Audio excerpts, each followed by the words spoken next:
dada por Deus a Moisés. Na verdade, era mais do que uma instrução, era uma ordem. O fogo arderá continuamente sobre o altar e não se apagará. A ordem de Deus é para que o fogo fosse mantido aceso. A própria lei do sacrifício e do holocausto determinava que o fogo nunca se apagasse. Mas por que fogo? Porque o fogo simboliza a presença do próprio Deus. Deuteronômio capítulo 3, versículo 3 diz: o Senhor teu Deus é quem passa diante de ti como um fogo consumidor. Hebreus capítulo 11, versículo 29: pois o nosso Deus é um fogo consumidor. Jeremias 23, 29: não é a minha palavra como fogo. Atos 2, 3: e apareceram línguas como que de fogo. Todo crente, sem exceção, tem esse fogo dentro de si. Esse fogo representa a presença de Deus. E a orientação de Paulo é, primeira aos Tessalonicenses capítulo 5, versículo 19: não sufoque, não suprima, não resista e não apagues este fogo. Quando você apaga ou sufoca esse fogo, você está resistindo à ação de Deus na sua vida. Esse fogo citado por Deus,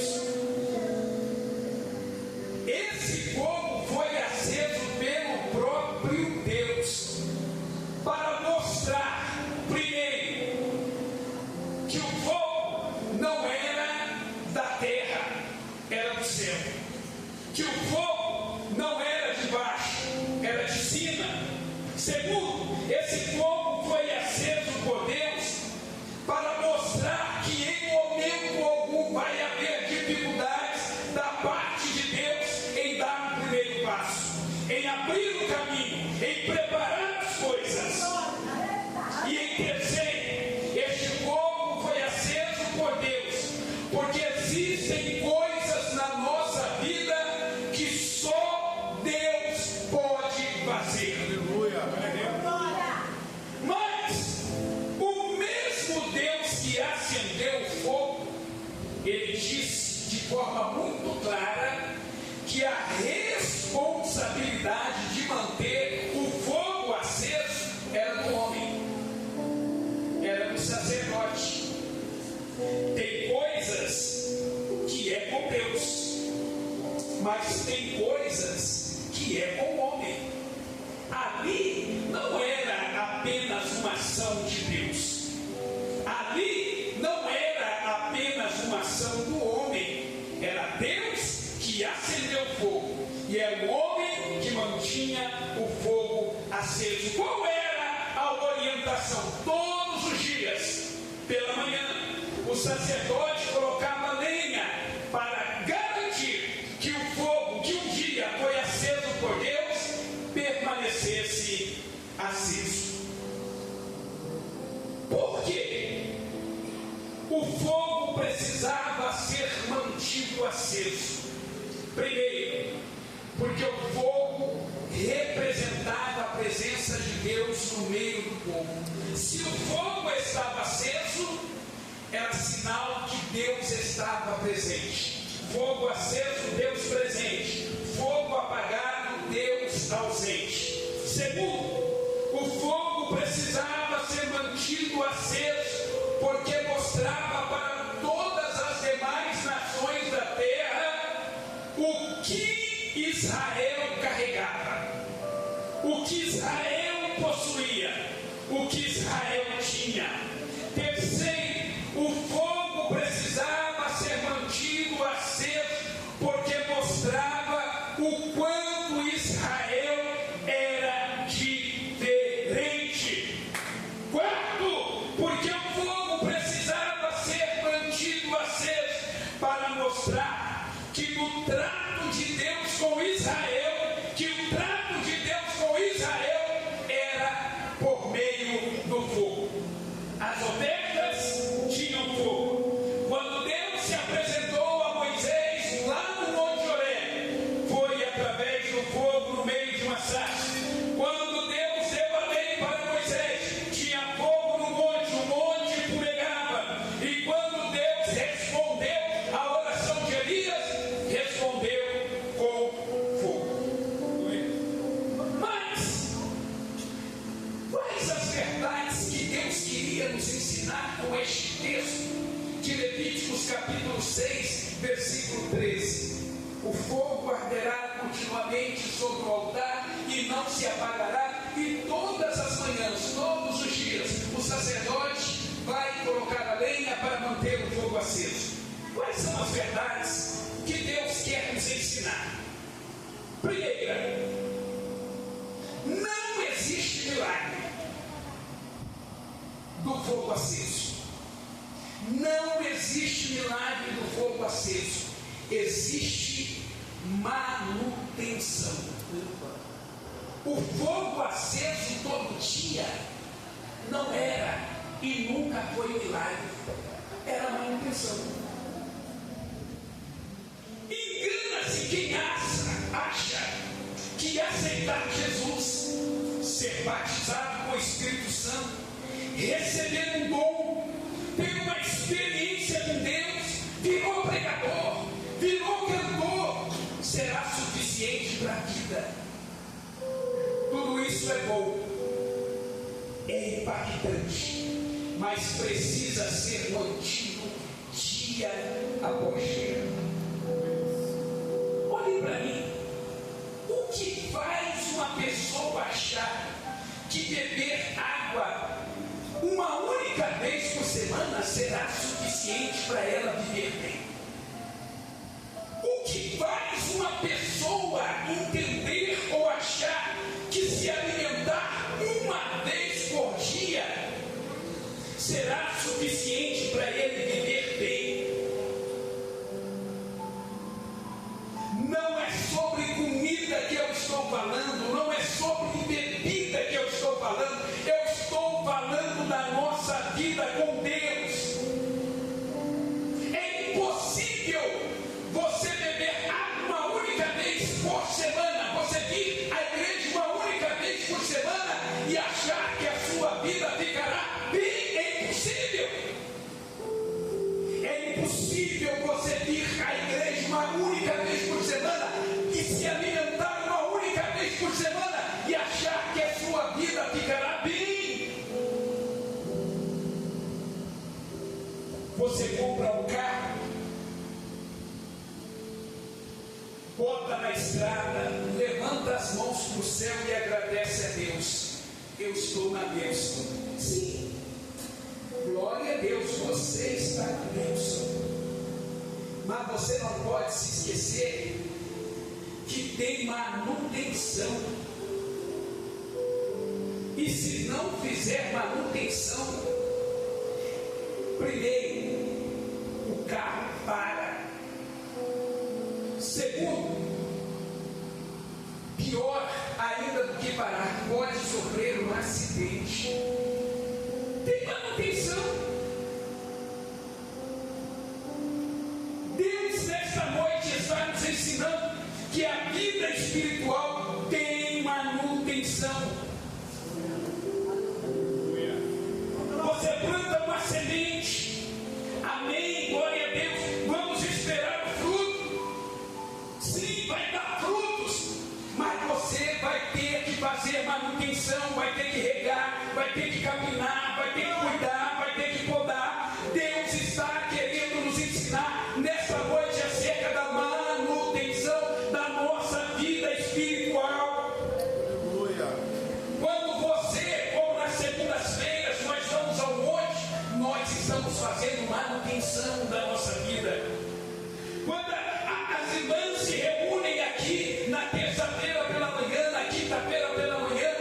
pessoas estão fazendo manutenção da vida espiritual. O monte é manutenção, as consagrações são manutenções, os grupos pequenos que você vai durante a semana, isso é manutenção. Quando você senta em casa para fazer a leitura da Bíblia, quando você dobra os joelhos na sua casa para orar, você está fazendo manutenção da sua vida. Quando você decide, a partir de hoje, todos os dias, sem Deus, sem café. Enquanto não tiver Deus, não terá café. Todos os dias é devocional, todos os dias falando com Deus, todos os dias orando. Você está fazendo manutenção da sua vida espiritual. Não é assim com o nosso corpo. Você não escova dente 2, 3 vezes por dia. Tem gente que escova dente até na igreja. Eu fui doente, gente escovando dente. Para que esse ele está fazendo escovando dente aqui? Em vez de casa agora, vai toda hora escovando dente. Eu não sei porquê, né? Não sei se é porque ele tem as jovens, adolescentes, ali equilibrado. Manutenção. Não é isso, Mateus? Quando você sai com a namorada, Mateus vai casar. Como Jesus já estou orando por você agora. Olha, é bom. Aqui é casamento. Aqui é irmãos com filhos do colo. É família reunida, servindo a Deus, dando glória a Deus, prosperidade em casa, prosperidade nos negócios. É Deus abrindo a porta, é Deus assinando o documento, é Deus abençoando seu filho na escola, na faculdade. Aqui é bênção de Deus. Quando alguém me fala de uma bênção, eu já começo a orar. Glória a Deus. Ainda mais que eu podia você da namorada do Mateus. Vamos lá. Deus te abençoe.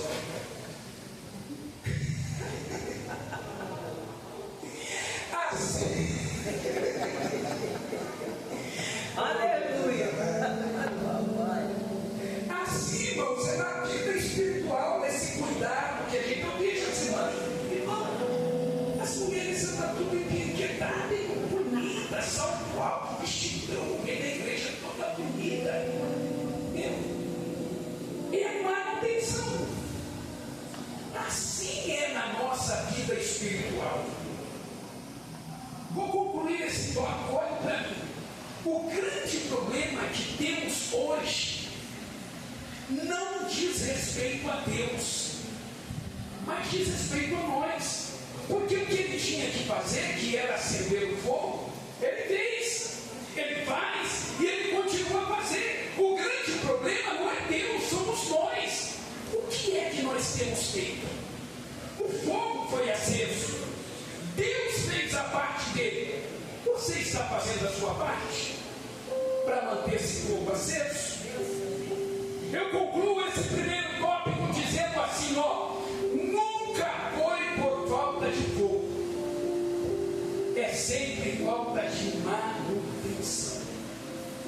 Vou repetir, nunca foi por falta de fogo.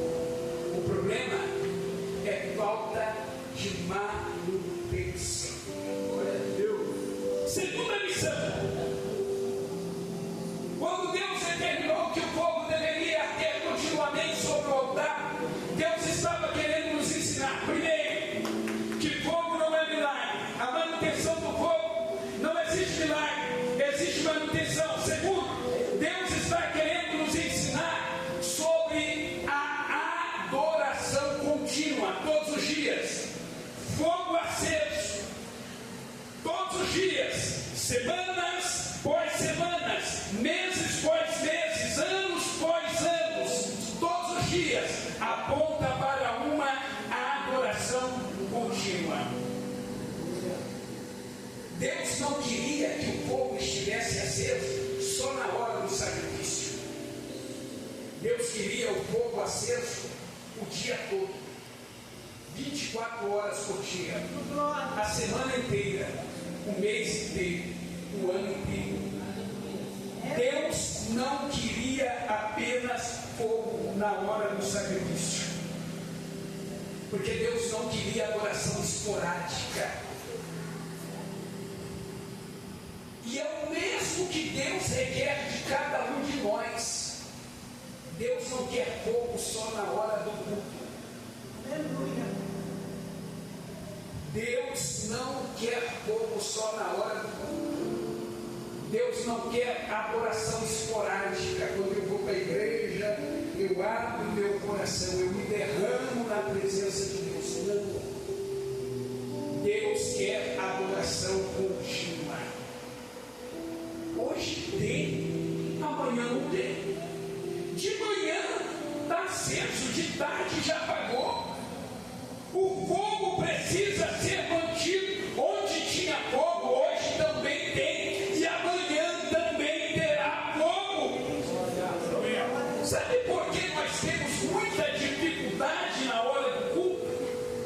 Porque a maioria de nós, quando chega aqui, chega com o fogo apagado, para ser aceso aqui.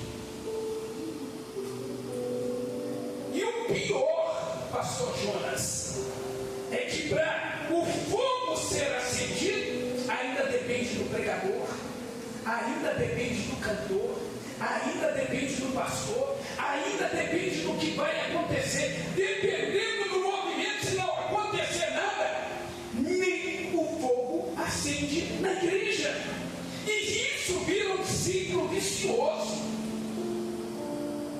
Na igreja, muitas vezes o fogo aceso.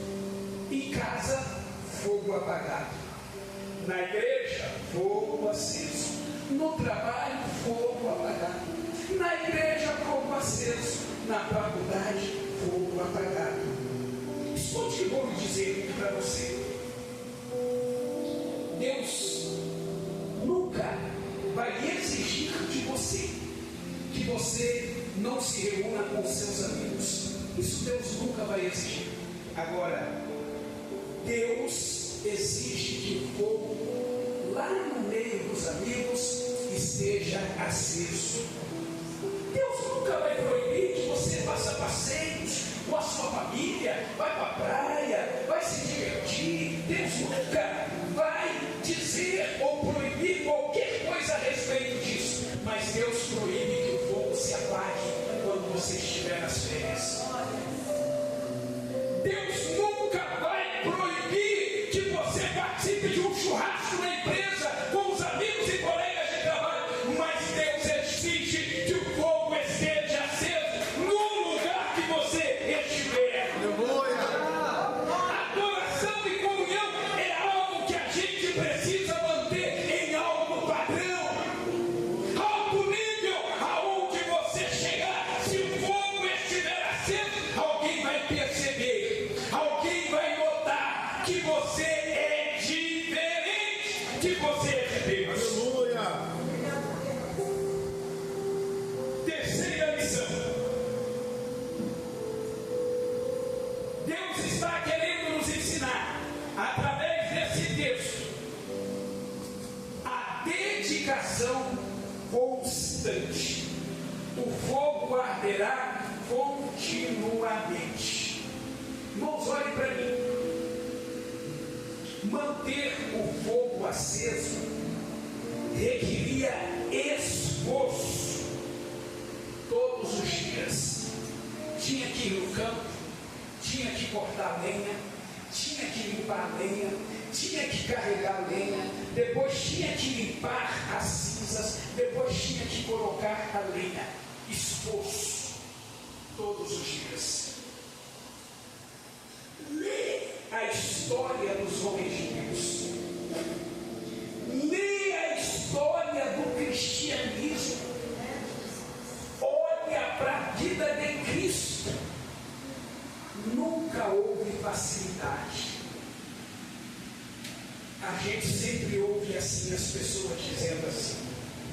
As pessoas coçam, porque eu estou coçando, as pessoas coçam a cabeça. As pessoas dizem assim, está difícil.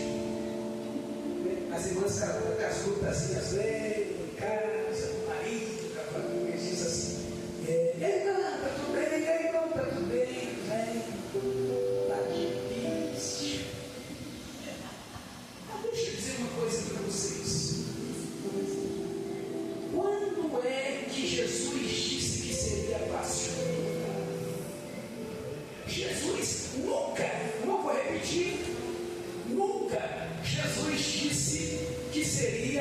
fácil.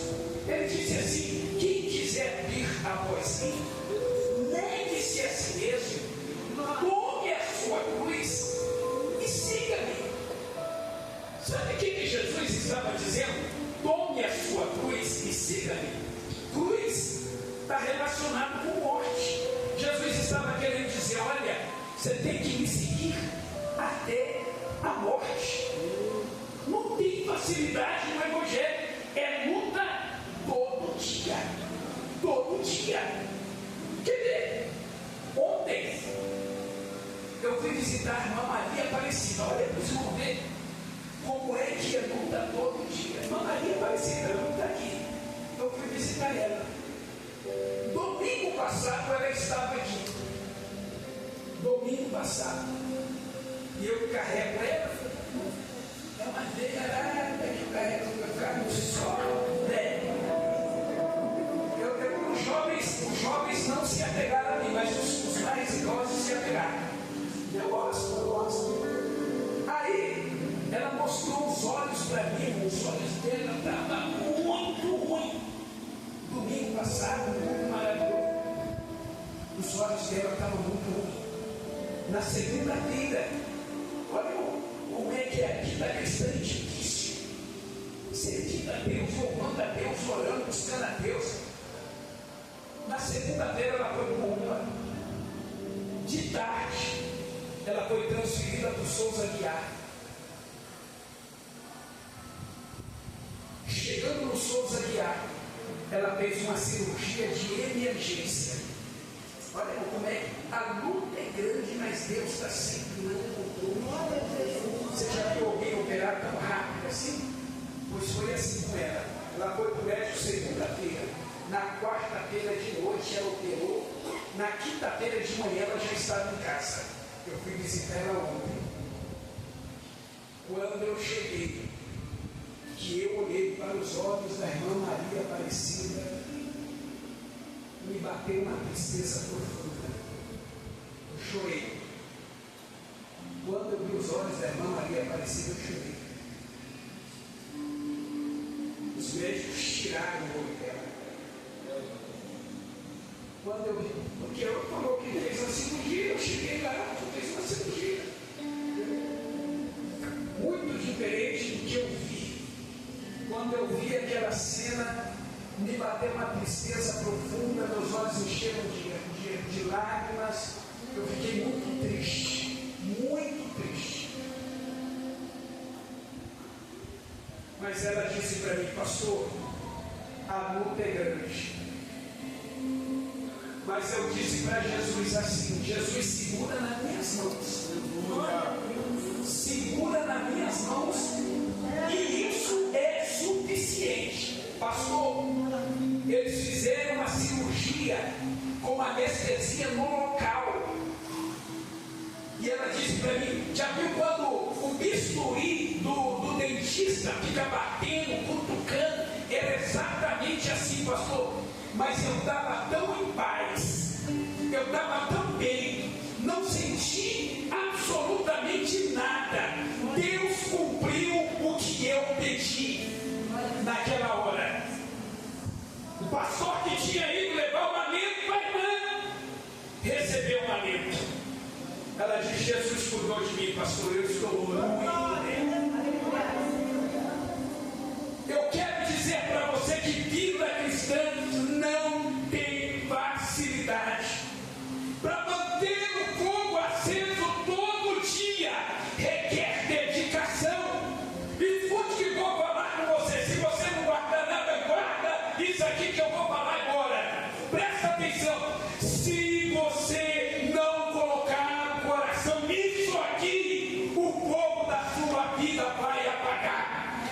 Não adianta só colocar o corpo, não adianta só vir, tem que colocar o coração para que aquela palavra se cumpra na sua vida.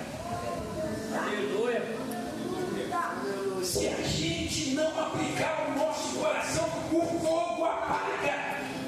Se você não aplicar o seu coração no culto, você sai daqui vazio. Todo mundo se alimenta e você sai daqui com fome.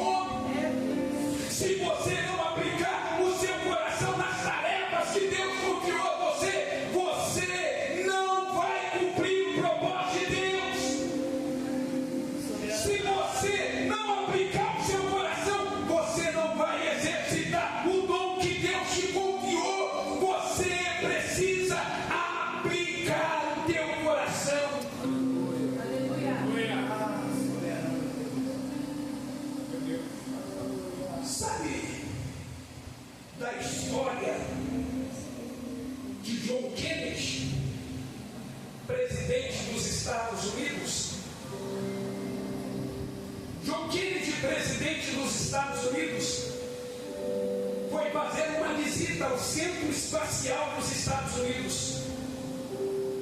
O lugar, a estrutura, o lugar onde se preparava a estrutura para levar o homem à Lua. Quando John Kennedy chegou, na entrada, ele parou para cumprimentar o homem.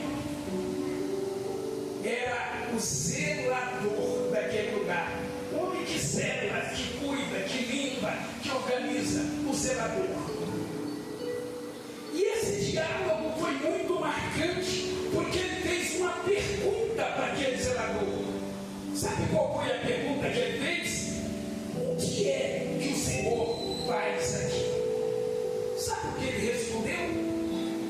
Eu estou trabalhando para levar o homem na Lua. Olha a visão desse homem.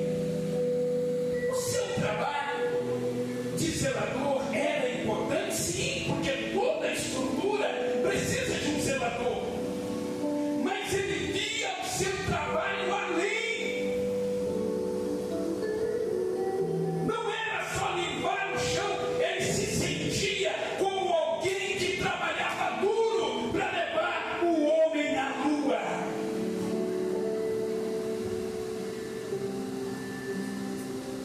E a pergunta que eu faço nesta noite, para todos nós: você é apenas um zelador? Ou você está trabalhando para levar o homem à Lua? Qual é o teu papel aqui? Você é apenas um frequentador ou existe um propósito na sua vida? Qual é o teu papel aqui? Você apenas serve porque alguém mandou, porque alguém escalou, porque é o seu dia? Ou você serve de coração? Qual é o teu papel aqui neste lugar diante de Deus?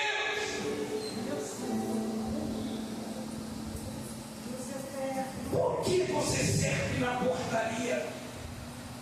Por que você serve na recepção? Por que você serve cuidando e liderando as crianças? Por que você serve liderando os adolescentes, liderando os jovens?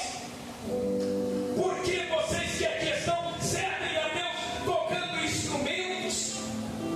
Qual é o teu papel diante de Deus? Você é apenas um zelador ou você está trabalhando para levar o homem à Lua? Você é apenas um frequentador ou você faz parte do propósito dessa igreja? Você se esqueceu do propósito que essa igreja tem? Da visão que essa igreja tem? Qual é a visão que nós temos? Até 2030, ganharmos 1% da população dessa cidade, 700 pessoas. Você faz parte desse projeto? Qual é a visão que nós temos no propósito? Termos 100 grupos pequenos até 2030. Você faz parte disso? Ou você é só apenas um zelador? O seu coração está nisso? Ou você é apenas um zelador? Você ora por isso? Ou você é apenas um zelador? Você prega sobre isso? A visão da igreja? Ou você é apenas um zelador? Você divulga isso? Ou você é apenas um zelador? Vou concluir esse tópico para concluir a mensagem. Servir a Deus requer esforço. Eu fico observando as pessoas têm tantas dificuldades. Vou dar exemplo de hoje. Escola dominical começa às 9 horas. Sabe que horas eu saio de casa?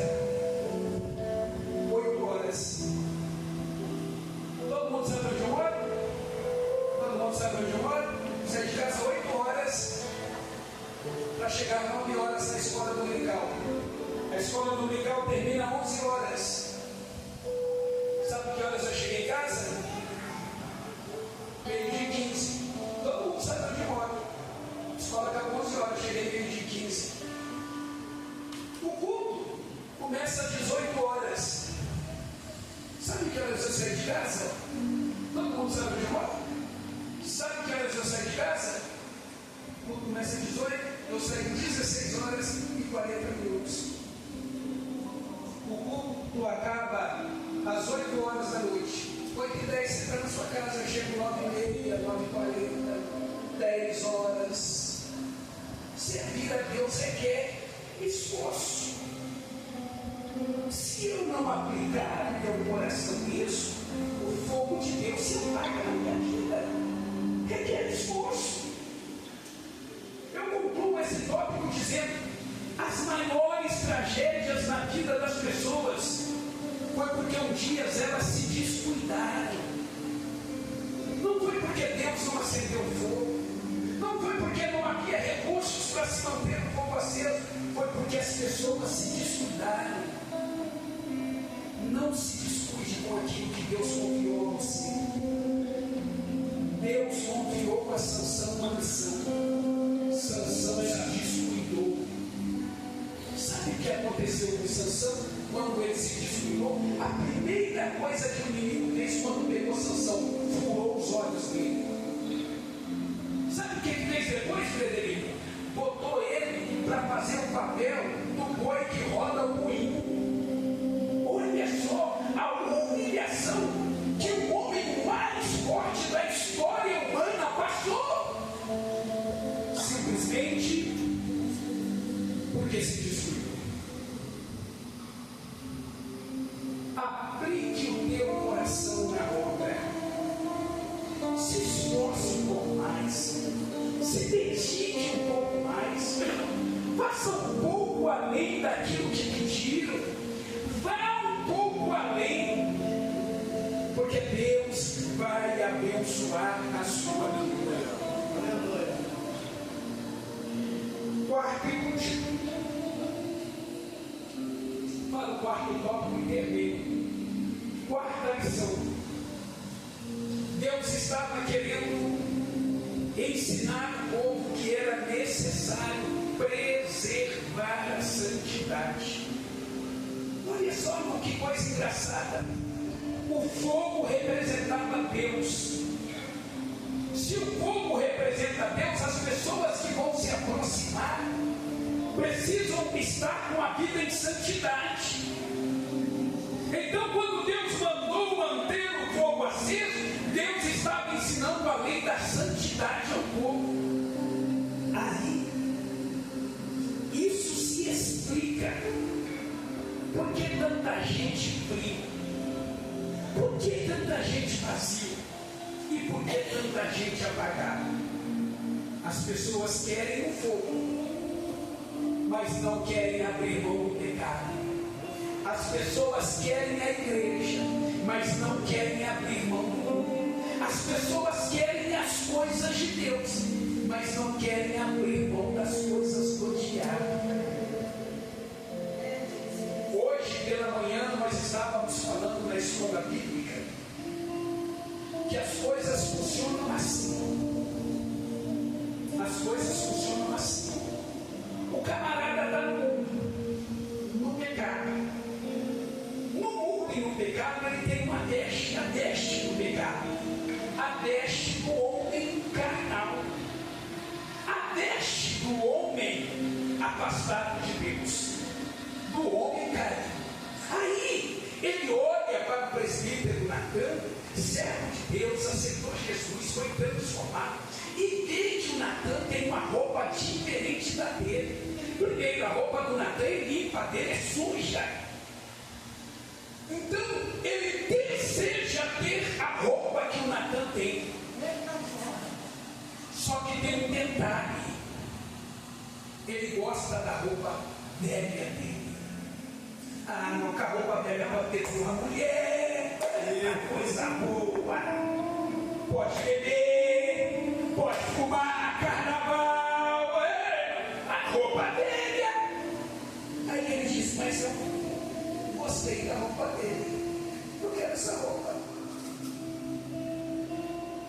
Jairo. Aí sabe o que ele faz? Ele pega a roupa do Natan e veste ele por cima.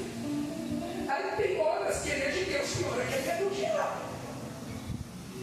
Tem hora que ele é da igreja, tem horas que ele é do mundo. Meu Deus. O processo de santidade é despir da terra roupa. Duas mulheres é coisa de gente que serve o diabo. Quem serve a Deus é só uma. Não quero mais saber. Eu quero essa roupa. Eu quero viver para Deus. Deus estava ensinando a santidade. É por isso que às vezes acontece algumas coisas aí, você fica assim, mas que é isso, gente? É crente, isso aqui? Fica calmo, irmão. É gente que não tirou a roupa velha, só colocou a roupa nova. Eu concluo a mensagem. Todo o trato de Deus com Israel no Antigo Testamento foi por meio do fogo. 5 minutos eu termino. E no Novo Testamento? Como é que funciona? Preste atenção. Jesus nasceu de pai e mãe pobre, sem nenhuma influência. Começou a divulgar a sua mensagem após os 30 anos, após ser batizado por João, lá no Jordão. Teve um ministério curto de aproximadamente 3 anos. Jesus não escreveu nenhum livro, não construiu nenhum templo e nem arrecadou dinheiro para cumprir o seu projeto, a sua missão. Jesus chamou 12 homens e lhes deu uma missão. Jesus disse assim: aonde vocês for, vocês vão pregar sobre mim.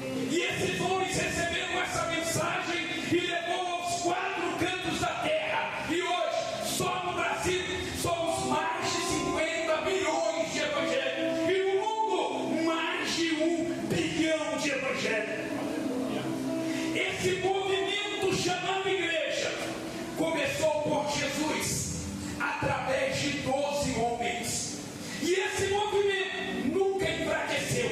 Esse movimento nunca deteriorou. Esse movimento nunca esfriou. E todas as pessoas que aderem a esse movimento passam por uma metanoia, por uma transformação. Aí eu te pergunto, como explicar essa explosão extraordinária? E é simples. Assim como no Antigo Testamento Deus acendeu fogo, no Novo Testamento Jesus fez a mesma coisa. Jesus enviou os 12 e disse para eles: vocês vão, mas não vão sem fogo. Vocês vão para Jerusalém e lá eu vou enviar o Espírito Santo sobre vocês. Passado 10 dias, a Bíblia diz que foi descido sobre eles línguas repartidas como que de fogo. Jesus marcou essa nova era também com fogo.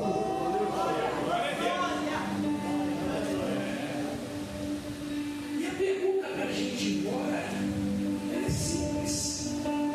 A gente já vamos orar. A pergunta é simples: tem fogo de Deus na sua vida?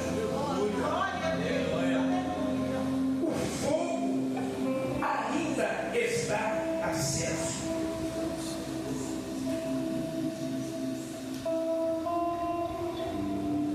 Esse fogo é quem mantém você de pé. É esse fogo que vai atrair milagres. Você fica chorando aí, não querer sua vida. Talvez está faltando fogo, que é fogo atrai milagre. A coisa não está bem e você eu estou cansado de ir na igreja, não acontece. Rever a tua vida, porque talvez está faltando fogo.